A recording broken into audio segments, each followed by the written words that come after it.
AICC ಅಧ್ಯಕ್ಷರಾದಂಥ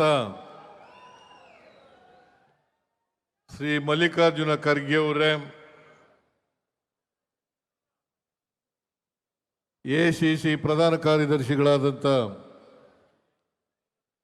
ಶ್ರೀ ಸುರ್ಜೇವಾಲಾ ಅವರೇ,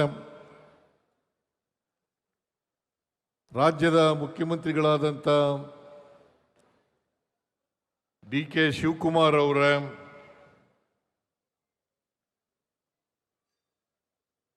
ಪ್ರದೇಶ ಕಾಂಗ್ರೆಸ್ ಸಮಿತಿಯ ನೂತನವಾಗಿ ಆಯ್ಕೆಯಾಗಿರ್ತಕ್ಕಂಥ ಶ್ರೀ ಹರಿಪ್ರಸಾದ್ ಅವರೇ,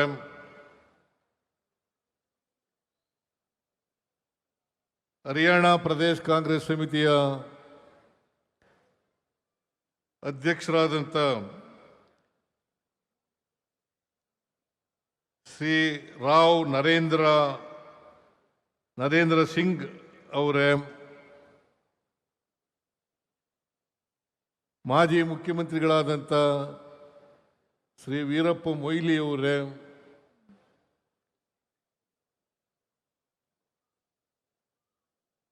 ವೇದಿಕೆ ಮೇಲಿರ್ತಕ್ಕಂಥ ಎಲ್ಲ ಆತ್ಮೀಯ ಸಚಿವರುಗಳೇ, ಮಾಜಿ ಸಚಿವರುಗಳೇ, ಸಂಸದರೇ, ಶಾಸಕ ಮಿತ್ರರೇ,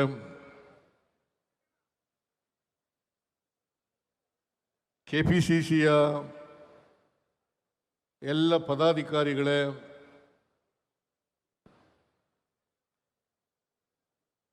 ಇಲ್ಲಿ ಆಗಮಿಸಿರ್ತಕ್ಕಂಥ ಜಿಲ್ಲಾ ಕಾಂಗ್ರೆಸ್ ಸಮಿತಿಗಳ ಅಧ್ಯಕ್ಷರುಗಳೇ, ಪದಾಧಿಕಾರಿಗಳೇ, ಎಲ್ಲ ಮುಖಂಡರುಗಳೇ, ಕಾರ್ಯಕರ್ತ ಬಂಧುಗಳೇ, ತಾಯಂದಿರೇ, ಮಾಧ್ಯಮದ ಎಲ್ಲ ಸ್ನೇಹಿತರೇ,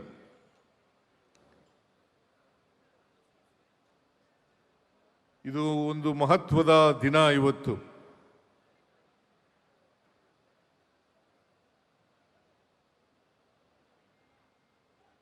ಶ್ರೀ ಹರಿಪ್ರಸಾದ್ ಅವರು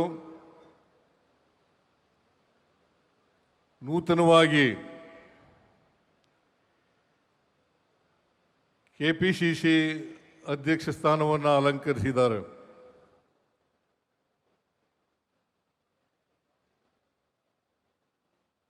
ಇಲ್ಲಿವರೆಗೆ ಡಿ.ಕೆ. ಶಿವಕುಮಾರ್ ಅವರು ಅಧ್ಯಕ್ಷರಾಗಿದ್ದರು. ನಾನು ಈ ಸಂದರ್ಭದಲ್ಲಿ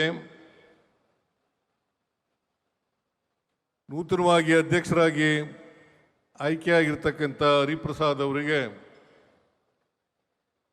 ನನ್ನ ವತಿಯಿಂದ ಮತ್ತು ನಿಮ್ಮೆಲ್ಲರ ವತಿಯಿಂದ ಅಭಿನಂದನೆಗಳನ್ನು ಸಲ್ಲಿಸಲಿಕ್ಕೆ ಬಯಸ್ತಾ ಇದ್ದೇನೆ. ಹಾಗೆಯೇ ಇಲ್ಲಿವರೆಗೆ ಅಧ್ಯಕ್ಷರಾಗಿ ಕೆಲಸ ಮಾಡಿದ್ದಂಥ ಶ್ರೀ ಡಿ.ಕೆ. ಶಿವಕುಮಾರ್ ಅವರಿಗೆ ಧನ್ಯವಾದಗಳನ್ನು ಈ ಸಂದರ್ಭದಲ್ಲಿ ಹೇಳಲಿಕ್ಕೆ ಬಯಸ್ತಾ ಇದ್ದೇನೆ.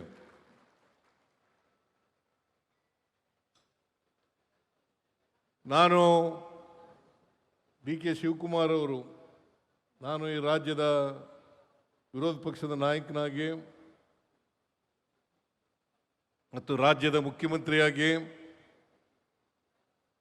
ಅವರು ಅಧ್ಯಕ್ಷರಾಗಿ ಮತ್ತು ಉಪಮುಖ್ಯಮಂತ್ರಿಯಾಗಿ ಈ ರಾಜ್ಯವನ್ನು ಅಭಿವೃದ್ಧಿಪಡಿಸ್ತಕ್ಕಂಥ ಕೆಲಸವನ್ನು ನಾವು ಮಾಡಿದ್ದೇವೆ. ರಾಜ್ಯದ ಪ್ರಣಾಳಿಕೆಯಲ್ಲಿ ಕೊಟ್ಟಿದ್ದಂಥ ಭರವಸೆಗಳನ್ನು ಈಡೇರಿಸ್ತಕ್ಕಂಥ ಪ್ರಾಮಾಣಿಕ ಪ್ರಯತ್ನವನ್ನು ಮಾಡಿದ್ದೇವೆ.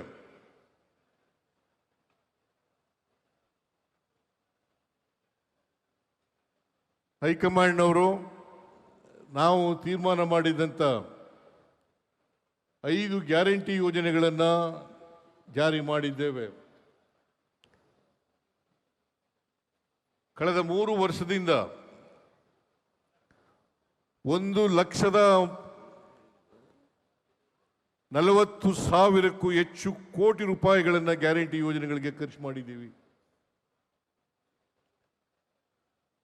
ವಿರೋಧ ಪಕ್ಷದವರು ಹೇಳ್ತಾ ಇದ್ರು ಗ್ಯಾರಂಟಿ ಯೋಜನೆಗಳನ್ನು ಜಾರಿ ಮಾಡಲಿಕ್ಕೆ ಸಾಧ್ಯ ಇಲ್ಲ.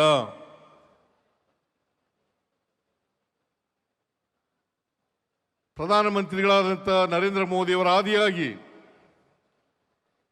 ಕರ್ನಾಟಕದ ವಿರೋಧ ಪಕ್ಷದವರು ಇದನ್ನು ಜಾರಿ ಮಾಡಿದರೆ ಖಜಾನೆ ಖಾಲಿ ಆಗ್ತದೆ, ಅಭಿವೃದ್ಧಿ ಕೆಲಸಗಳಿಗೆ ದುಡ್ಡಿರಲ್ಲ ಅಂತೇಳಿ ಟೀಕೆಯನ್ನು ಮಾಡ್ತಾ ಇದ್ರು.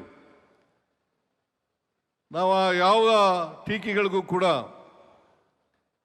ಸೊಪ್ಪಾಕದೇನೆ ನಾವು ಪ್ರಣಾಳಿಕೆಯಲ್ಲಿ ಘೋಷಣೆ ಮಾಡಿರ್ತಕ್ಕಂಥ ಎಲ್ಲ ಗ್ಯಾರಂಟಿಗಳನ್ನು ಭರವಸೆಗಳನ್ನು ಈಡೇರಿಸ್ತಕ್ಕಂಥ ಪ್ರಾಮಾಣಿಕ ಪ್ರಯತ್ನವನ್ನು ಮಾಡಿದ್ದೇವೆ. ಇದಕ್ಕೆ ಡಿ.ಕೆ. ಶಿವಕುಮಾರ್ ಅವರು ಕೂಡ ಅಧ್ಯಕ್ಷರಾಗಿ ಹೆಗಲಿಗೆ ಹೆಗಲು ಕೊಟ್ಟು ದುಡಿದಿದ್ದಾರೆ ಅಂತಕ್ಕಂಥ ಮಾತುಗಳನ್ನು ಈ ಸಂದರ್ಭದಲ್ಲಿ ಹೇಳಲಿಕ್ಕೆ ಬಯಸ್ತಾ ಇದ್ದೇನೆ. ನಾವು ಅನೇಕ ಹೋರಾಟಗಳನ್ನು ಮಾಡಿ ಪಕ್ಷವನ್ನು ಸಂಘಟನೆ ಮಾಡಿ 2023ರಲ್ಲಿ ಶಿವಕುಮಾರ್ ಅವರು ಅಧ್ಯಕ್ಷರಾಗಿ ನಾನು ವಿರೋಧ ಪಕ್ಷದ ನಾಯಕನಾಗಿ 136 ಸ್ಥಾನಗಳನ್ನು ಗೆದ್ದಿದ್ದು. ಇದು ಬರೀ ನಮ್ಮಿಬ್ಬರ ಗೆಲುವಲ್ಲ, ನಿಮ್ಮೆಲ್ಲರ ಪ್ರಯತ್ನದಿಂದ ನಾವು ಅಧಿಕಾರಕ್ಕೆ ಬರಲಿಕ್ಕೆ ಸಾಧ್ಯ ಆಯಿತು ಅಂತಕ್ಕಂಥ ಮಾತುಗಳನ್ನು ಈ ಸಂದರ್ಭದಲ್ಲಿ ಹೇಳಲಿಕ್ಕೆ ಬಯಸ್ತಾ ಇದ್ದೇನೆ. ಇಲ್ಲಿ ಕೂತಿರ್ತಕ್ಕಂಥ ಎಲ್ಲ ನಾಯಕರುಗಳು, ಕಾರ್ಯಕರ್ತ ಬಂಧುಗಳು ಇವೆಲ್ಲ ಮಾಡಲಿಕ್ಕೆ ಸಾಧ್ಯ ಆಯಿತು.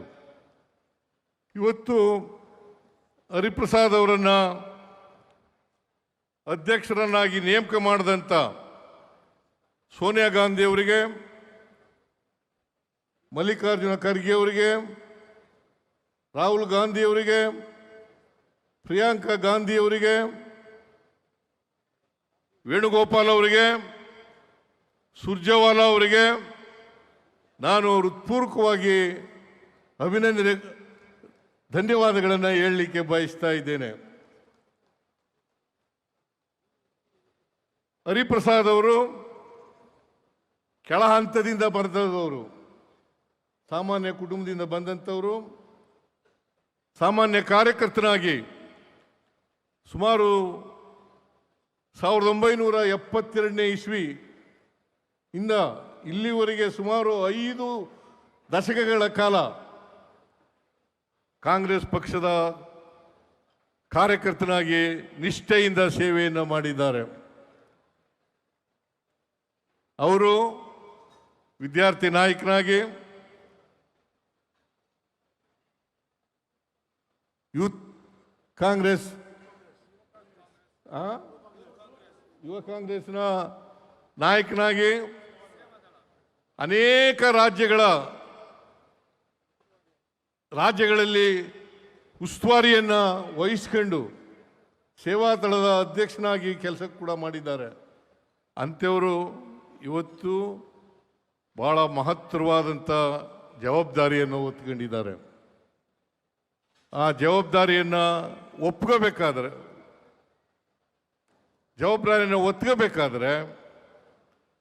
ಅವರು ನಿಷ್ಠೆ,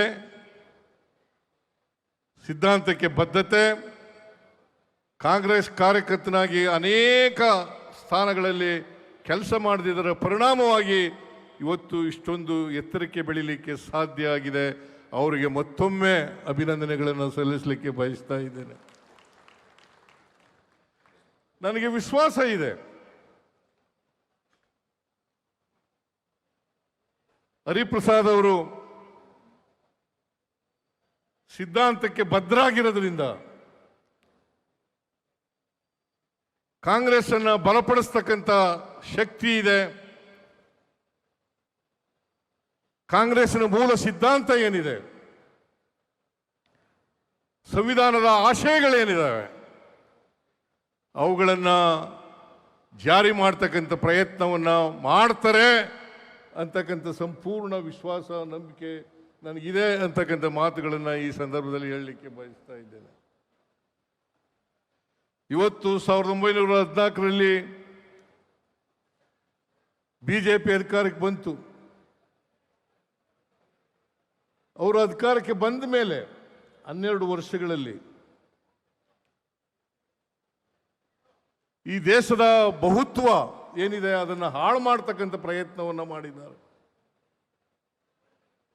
ಭಾರತ ದೇಶ ಅನೇಕ ಜಾತಿಗಳು, ಅನೇಕ ಧರ್ಮಗಳು, ಅನೇಕ ಸಂಸ್ಕೃತಿಗಳಿಂದ ಕೂಡಿರ್ತಕ್ಕಂಥ ದೇಶ. ಈ ದೇಶದಲ್ಲಿ ನಾವು ಬಹುತ್ವವನ್ನು ಕಾಪಾಡ್ಕೊಳ್ತಕ್ಕಂಥದ್ದು, ಅದಕ್ಕೆ ಗೌರವವನ್ನು ಕೊಡ್ತಕ್ಕಂಥದ್ದು ಅತ್ಯಂತ ಅವಶ್ಯ ಅಂತಕ್ಕಂಥ ಮಾತುಗಳನ್ನು ಹೇಳಲಿಕ್ಕೆ ಬಯಸ್ತಾ ಇದ್ದೇನೆ. ಭಾರತೀಯ ಜನತಾ ಪಕ್ಷದವರು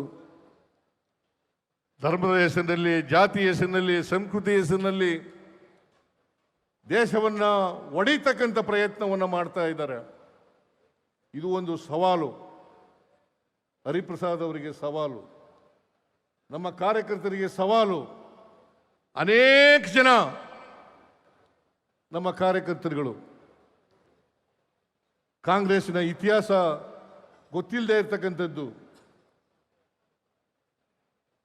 ಸ್ವಾತಂತ್ರ್ಯ ಹೋರಾಟದಲ್ಲಿ ನಮ್ಮ ಪಾತ್ರ ಏನು ಅಂತಕ್ಕಂಥದ್ದು ಗೊತ್ತಿರ್ತಕ್ಕಂಥದ್ದು, ಸಂವಿಧಾನದ ಮೂಲ ಉದ್ದೇಶಗಳು ಏನು ಅಂತಕ್ಕಂಥದ್ದು ಗೊತ್ತಿಲ್ಲದೆ ಇರತಕ್ಕಂಥದ್ದು ಅನೇಕ ಕಾರ್ಯಕರ್ತರಿದ್ದಾರೆ.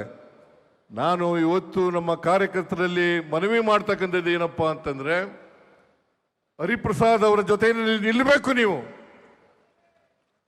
ನಮ್ಮ ಸಿದ್ಧಾಂತ ಏನಿದೆ, ಸಂವಿಧಾನದ ಮೂಲ ಆಶಯಗಳೇನಿದ್ದಾವೆ, ಆ ಆಶಯಗಳನ್ನು, ಸಂವಿಧಾನವನ್ನು ಜಾರಿ ಮಾಡ್ತಕ್ಕಂಥ ಪ್ರಯತ್ನವನ್ನು ಮಾಡಬೇಕು. ಅಷ್ಟೇ ಅಲ್ಲ, ಇನ್ನೂ ಒಂದು ಹೆಜ್ಜೆ ಮೂಲೆ ಹೋಗಿ ಜಿಲ್ಲಾ ಮಟ್ಟದಲ್ಲಿ, ತಾಲೂಕು ಮಟ್ಟದಲ್ಲಿ, ಬೂತ್ ಮಟ್ಟದಲ್ಲಿ ಶಿಬಿರಗಳನ್ನು ಏರ್ಪಾಡು ಮಾಡ್ತಕ್ಕಂಥ ಪ್ರಯತ್ನವನ್ನು ಮಾಡಬೇಕು. ಇವತ್ತು ನಮ್ಮ ಮೂಲ ಉದ್ದೇಶ, ಸಂವಿಧಾನದ ಮೂಲ ಉದ್ದೇಶ ಈಡೇರದೇ ಇರತಕ್ಕಂಥ ಪ್ರಯತ್ನವನ್ನು ಮಾಡ್ತಾ ಇದ್ದೇವೆ. ಅದಕ್ಕೋಸ್ಕರನೇ ನಾನು ಮುಖ್ಯಮಂತ್ರಿಯಾಗಿರುವಾಗ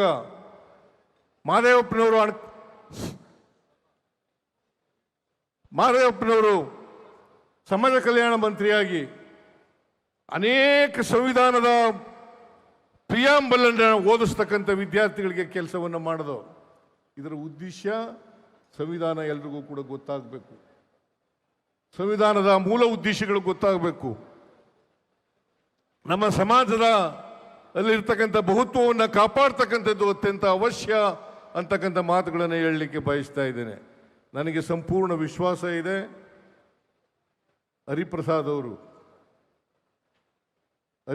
ಅವರು RSSನ ವಿರುದ್ಧವಾಗಿ, BJPಯ ವಿರುದ್ಧವಾಗಿ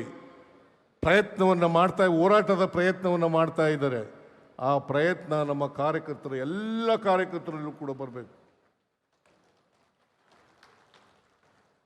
ಆ ಪ್ರಯತ್ನ ಎಲ್ಲ ಕಾರ್ಯಕರ್ತರಲ್ಲೂ ಪ್ರಯತ್ನ ಮಾಡಬೇಕು.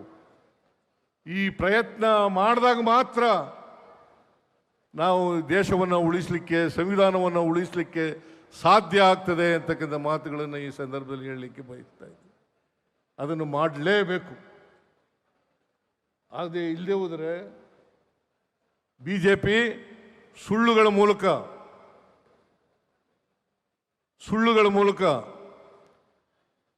ಸಾಮಾಜಿಕ ಜಾಲತಾಣದ ಮೂಲಕ, ಆಮೇಲೆ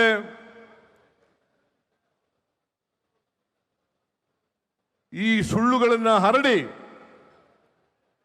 ಜನರನ್ನು ದಾರಿ ತಪ್ಪಿಸ್ತಕ್ಕಂಥ ಕೆಲಸವನ್ನು ಮಾಡ್ತಾರೆ. ಜಾತಿ, ಧರ್ಮ, ಒಂದು ರಾಷ್ಟ್ರ, ಒಂದು ನೇಷನ್, ಒಂದು ಚುನಾವಣೆ ಅಂತಕ್ಕಂಥ ಮಾತುಗಳನ್ನು ಹೇಳಿ ಅವರು ಯಾಕಂತಂದರೆ ಕೊನೆಯಲ್ಲಿ ಡಿಕ್ಟೇರ್ಶಿಪ್ನಲ್ಲಿ ನಂಬಿಕೆ ಇಟ್ಕೊಂಡಿರ್ತಕ್ಕಂಥವ್ರು ಭಾರತೀಯ ಜನತಾ ಪಕ್ಷದವರು. ಯಾಕಂತಂದರೆ ಎಡ್ಗೆ ವಾರ್ RSS ಸಂಸ್ಥಾಪಕ ಅವರು ಅವರ ಸ್ನೇಹಿತರನ್ನ ಕಳಿಸ್ತಾರೆ ವಿದೇಶಕ್ಕೆ. ಮುಸ್ಸೋಲಿನಿ, ಇಟಲಿಯ ಮುಸ್ಸೋಲಿನಿ, ಜರ್ಮನಿಯ ಹಿಟ್ಲರ್ ಅವರು ಯಾವ ರೀತಿ ನಡೆಸ್ತಾ ಇದ್ದಾರೆ ಅಂತಕ್ಕಂಥ ಹಿಟ್ಲರ್ನ ಆಡಳಿತ, ಮುಸ್ಸೋಲಿನಿ ಆಡಳಿತವನ್ನು ಈ ದೇಶದಲ್ಲಿ ಹುಟ್ಟಾಕ್ಲಿಕ್ಕೆ ಪ್ರಯತ್ನವನ್ನು ಮಾಡ್ತಾ ಇದ್ದಾರೆ. ಅವ್ರಿಗ್ಯಾರಿಗೂ ಕೂಡ BJP ಅವ್ರಿಗಾಗಲಿ RSSನವ್ರಿಗಾಗಲಿ ನಮ್ಮ ಸಂವಿಧಾನದ ಬಗ್ಗೆ ನಂಬಿಕೆ ಇಲ್ಲ. ಸಂವಿಧಾನದ ವಿರೋಧಿಗಳು ಈ ದೇಶದಲ್ಲಿ ಯಾರು ಇದ್ರೆ ಅವರು RSSನವರು ಮತ್ತು BJP ಅವರು ಅಂತಕ್ಕಂಥದ್ದನ್ನು ನಾವು ಮರೀಲಿಕ್ಕೆ ಸಾಧ್ಯ ಇಲ್ಲ. ಅದಕ್ಕೋಸ್ಕರ ಹಿಂದೂ ರಾಷ್ಟ್ರ ಮಾಡಲಿಕ್ಕೆ ಹೊರಟಿದ್ದಾರೆ. ಇದು ಮಾಡಲಿಕ್ಕೆ ಸಾಧ್ಯ ಇಲ್ಲ. ನಮ್ಮ ಕಾರ್ಯಕರ್ತರು ಬಿಡಕೂಡದು. ನಾವು ಯಾವತ್ತೂ ಕೂಡ ಬಹುತ್ವದ ಪರವಾಗಿರ್ತಕ್ಕಂಥವರು, ಬಹುತ್ವವನ್ನು ರೂಪಿಸ್ತಕ್ಕಂಥ ಕೆಲಸವನ್ನು ಮಾಡ್ತಕ್ಕಂಥದ್ದು, ಅದನ್ನು ಮುಂದುವರಿಸ್ತಕ್ಕಂಥ ಕೆಲಸವನ್ನು ಮಾಡ್ತಕ್ಕಂಥದ್ದು. ಈಗ ಹರಿಪ್ರಸಾದ್ ಅವರು ಕೇವಲ ಚುನಾವಣೆಗೋಸ್ಕರ ಮಾಡಿರ್ತಕ್ಕಂಥದ್ದಲ್ಲ. ಅದು 2028, 29 ಆ ಚುನಾವಣೆ ಅಲ್ಲ. ಅದಕ್ಕಿಂತ ಮಿಗಿಲಾಗಿ ನಮ್ಮ ಪಕ್ಷದ ಸಿದ್ಧಾಂತ ಗೊತ್ತಾಗಬೇಕು, ಇತಿಹಾಸ ಗೊತ್ತಾಗಬೇಕಲ್ಲ, ಪಕ್ಷದ ಇತಿಹಾಸ ಗೊತ್ತಾಗಬೇಕಲ್ಲ. ಅನೇಕ ಜನ ಸೆಕ್ಯುಲರಿಸಮ್ಗೆ ನಂಬಿಕೆ ಇಲ್ಲತಕ್ಕಂಥವ್ರು ಇದ್ದಾರೆ. ಇದನ್ನ ಗಟ್ಟಿಗೊಳಿಸ್ತಕ್ಕಂಥ ಪಕ್ಷವನ್ನು ಗಟ್ಟಿಗೊಳಿಸ್ತಕ್ಕಂಥ ಪಕ್ಷದ ಸಿದ್ಧಾಂತವನ್ನು ಗಟ್ಟಿಗೊಳಿಸ್ತಕ್ಕಂಥ ಕೆಲಸವನ್ನು ಮಾಡಬೇಕು. ಈ ಕೆಲಸ ಹರಿಪ್ರಸಾದ್ ಮಾಡ್ತಾರೆ ಅಂತಕ್ಕಂಥ ನಂಬಿಕೆ ಇದೆ, ವಿಶ್ವಾಸ ಇದೆ. ಯಾಕೆಂದರೆ ಅವರ ಹೋರಾಟನ ನೋಡಿದ್ದೀನಿ ನಾನು. ಅವರು ಯಾವತ್ತೂ ಕೂಡ RSS ವಿರುದ್ಧವಾಗಿ, BJP ವಿರುದ್ಧವಾಗಿ, ಕೋಮುವಾದಿ ವಿರುದ್ಧವಾಗಿ ಕೆಲಸ ಮಾಡ್ತಕ್ಕಂಥ ವ್ಯಕ್ತಿ ಅಂತಕ್ಕಂಥದ್ದನ್ನು ನಾನು ಅರ್ಥ ಮಾಡ್ಕೊಂಡಿದ್ದೇನೆ. ಅದರಿಂದ ಇವತ್ತು ಪುನರ್ನಿರ್ಮಾಣ ಆಗಬೇಕು. ಮತ್ತೆ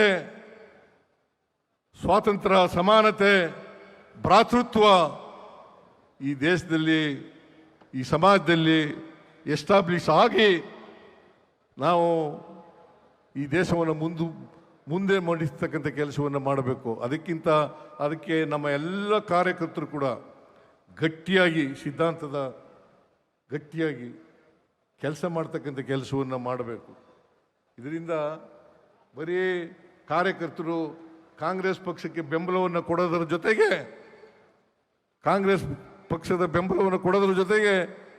ಸಿದ್ಧಾಂತಕ್ಕೆ ಬದ್ಧತೆಯನ್ನು ಪ್ರದರ್ಶನ ಮಾಡ್ತಕ್ಕಂಥ ಕೆಲಸವನ್ನು ಮಾಡಬೇಕು.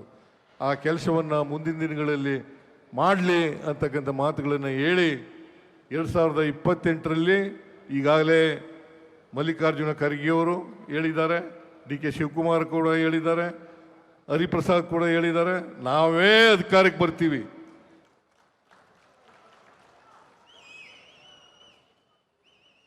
ನಮ್ಮ ಗ್ಯಾರಂಟಿ ಯೋಜನೆಗಳು ಜನರನ್ನು ತಲುಪಿದ್ದಾವೆ, ಜನರು ಖುಷಿಯಾಗಿದ್ದಾರೆ. ಈಗ ಕರ್ನಾಟಕದಲ್ಲಿ 5 ಉಪಚುನಾವಣೆಗಳು ನಡೆದವು. 5 ಉಪಚುನಾವಣೆಗಳಲ್ಲಿ ನಾವು ಗೆಲ್ಲಬೇಕಾದ್ರೆ ಜನರ ಪ್ರೀತಿ ವಿಶ್ವಾಸವನ್ನು ಉಳಿಸ್ಕೊಂಡಿದ್ದೇವೆ ಅಂತಕ್ಕಂಥ ಮಾತುಗಳನ್ನು ಈ ಸಂದರ್ಭದಲ್ಲಿ ಹೇಳಲಿಕ್ಕೆ ಬಯಸ್ತಾ ಇದ್ದೇನೆ. ಆದ್ದರಿಂದ ನೀವೆಲ್ಲರೂ ಕೂಡ ಹರಿಪ್ರಸಾದ್ ಅವರ ನಾಯಕತ್ವದಲ್ಲಿ ಪಕ್ಷವನ್ನು ಗಟ್ಟಿಯಾಗಿ ಮಾಡ್ತಕ್ಕಂಥ ಕೆಲಸವನ್ನು ಮಾಡಿ 2028ರಲ್ಲಿ ಅಧಿಕಾರಕ್ಕೆ ನಾವೇ ಬರ್ತೀವಿ. 29ರಲ್ಲೂ ಕೂಡ ನಾವೇ ಅಧಿಕಾರಕ್ಕೆ ಬರ್ತೀವಿ. 29ರಲ್ಲಿ ಅಧಿಕಾರಕ್ಕೆ ಬಂದು ರಾಹುಲ್ ಗಾಂಧಿ ಅವರನ್ನು ಪ್ರಧಾನಮಂತ್ರಿಯನ್ನಾಗಿ ಮಾಡ್ತಕ್ಕಂಥ ಸಂಕಲ್ಪವನ್ನು ನೀವೆಲ್ಲರೂ ಕೂಡ ಇಲ್ಲಿ ಮಾಡಬೇಕು ಅಂತಕ್ಕಂಥ ಮಾತುಗಳನ್ನು ಹೇಳಿ ಹರಿಪ್ರಸಾದ್ ಅವರ ನಾಯಕತ್ವದಲ್ಲಿ ಪಕ್ಷ ಸದೃಢವಾಗಲಿ, ಬಲವಾಗಿ ಬೆಳೀಲಿ ಅಂತ ಮಾತುಗಳನ್ನು ಹೇಳಿ ನನ್ನ ಸಹಕಾರವನ್ನು ಸಂಪೂರ್ಣವಾಗಿ ಅವ್ರ ಜೊತೆಯಲ್ಲಿ ದಾರೆ ಎರಿತೇನೆ ಅಂತಕ್ಕಂಥ ಮಾತುಗಳನ್ನು ಹೇಳಿ ನನ್ನ ಮಾತುಗಳನ್ನು ಮುಗಿಸ್ತೇನೆ. ಯಾಕಂದರೆ ಭಾಳ ಜನ ಹೊರಟೋಗಿದ್ದಾರೆ, ನೀವು ಕೂಡ ಹೋಗ್ಲಿಕ್ಕೆ ತಯಾರಾಗಿದ್ದೀರಿ. ಆ್ಯಸ್ ಯೂಶುವಲ್ ನಾನು ಕೊನೆಯ ಭಾಷಣಕಾರ, ಇನ್ನು ಮುಂದೆ ಕೊನೆಯ ಭಾಷಣಕಾರ ಮಾಡಬೇಡಿ ಅಂತಕ್ಕಂಥ ಮಾತುಗಳನ್ನು ಮಾಡಿ ಅಧ್ಯಕ್ಷರಲ್ಲಿ ಮನವಿಯನ್ನು ಮಾಡಿ ನನ್ನ ಮಾತುಗಳನ್ನು ಮುಗಿಸ್ತೇನೆ. ನಿಮ್ಮೆಲ್ಲರಿಗೂ ನಮಸ್ಕಾರ. ಜೈ ಹಿಂದ್, ಜೈ ಕರ್ನಾಟಕ, ಜೈ ಕಾಂಗ್ರೆಸ್.